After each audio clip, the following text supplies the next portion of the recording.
the TV, and his parents are shocked. How is he understanding everything on the screen so easily? Watching him, it seems like he comprehends everything perfectly. His parents are amazed as they see the news report.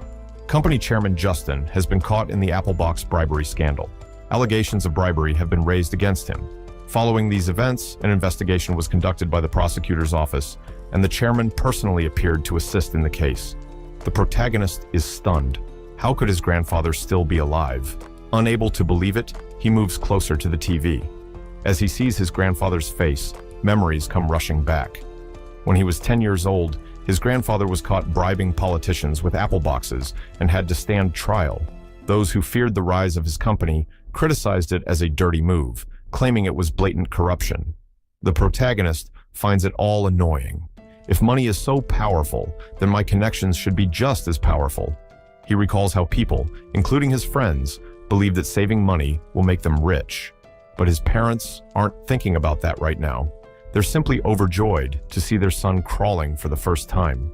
Regardless, the protagonist continues explaining. Anyway, on the day my grandfather appeared before the prosecution, he made 10-year-old me push his wheelchair. It was all a performance to stir public sympathy. But for me, it was no different from a debut. That was the day I showed the entire world that I, Jeon Seong-guk, was the rightful successor. However, there was a problem. His foolish, greedy younger brother, Jeon Tae, had gone abroad to study but ended up becoming a drug addict. Not only that, he spent his whole life trying to take Seong-guk's place. The protagonist presses his hand against the TV screen, furious.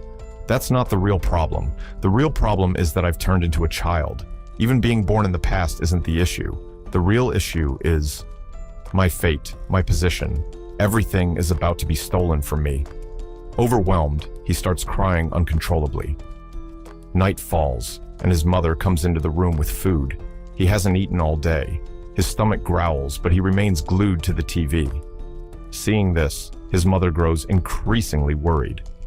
Just then, his father returns home, smiling as he announces that he's brought meat for dinner. His boss gave it to him. His father is a chef at a nearby restaurant. As his father prepares to cook, his mother stops him. Something's wrong with our son. He's been watching TV all day and refuses to eat. He even has dark circles under his eyes, and if we change the channel, he cries. Confidently, his father replies, "Don't worry, I'll take care of it." He walks over to the protagonist and playfully tries to convince him to turn off the TV. But before he can reach the remote, the protagonist grabs his father's finger and glares at him with intense fury. His father immediately backs off. I don't have time for this nonsense, the protagonist thinks. The more information I gather, the better.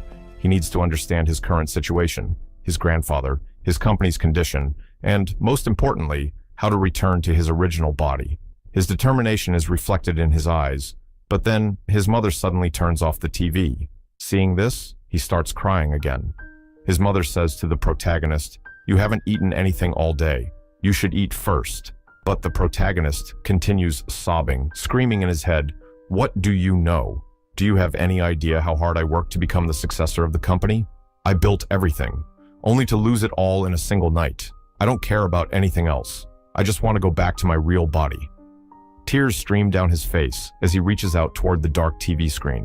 His mother gently tells him, "Rest for today. You can watch TV again tomorrow." He thinks maybe it's because I'm a child now. I've become too emotional, and for that reason, he suddenly feels hungry and drinks some milk. As soon as he finishes eating, he falls asleep.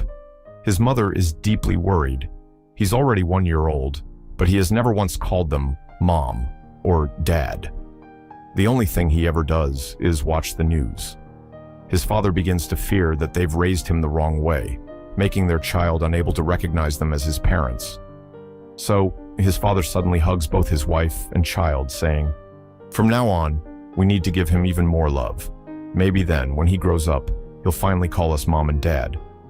A few days later, the protagonist's condition worsens. He hasn't been sleeping properly.